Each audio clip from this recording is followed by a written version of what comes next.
მერაბკოსტავას სახელობის ნომერ მეორე საჯარო სკოლამ კურსდამთავრებულებს სიმბოლურად გაცილების საღამო მოუწყო და ფართო საზოგადოების წინაშე 9 ოქროსა და ვერცხლის მედალოსანი წარადგინა. სკოლის დირექტორმა მარინა ქარცხიამ სტუმრებს სიტყვით მიმართა და ღონისძიების მიზანზე ისაუბრა. ჩვენი საღამო მიეძღვნა სკოლასა და საზოგადოებას შორის ურთიერთობის წარმოჩენას, რომელიც თვლით რომ ძალიან აუცილებელია დღევანდელ პირობებში. საზოგადოება აუცილებლად უნდა იცნობდეს სკოლას და სკოლის მუშაობის პრინციპებს. გაცილების საღამო მოულოდნელი აღმოჩნდა მეორე საჯარო სკოლის კურსდამთავრებულთათვის. თითოეული მათგანი ჩვენი კამერის ობიექტივში დაგროვილ ემოციებზე და სკოლასთან დაკავშირებულ გრძნობებზე ალაპარაკდნენ.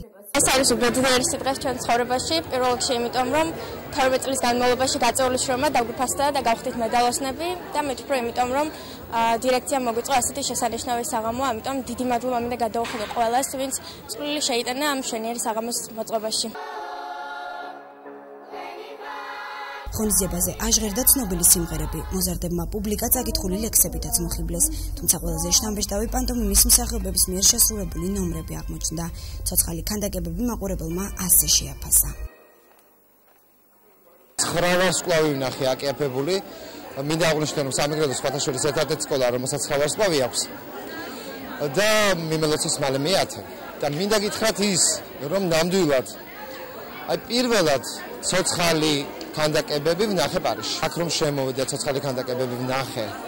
რაღაც სიმბოლურია რა, სიმბოლიკაა ეს ჩემთვის. და მე ვხედავ იმას, რომ ჩვენ უკვე ევროპა ვართ. მეორე საჯარო სკოლაში გაცილების საღამო რამდენიმე საათს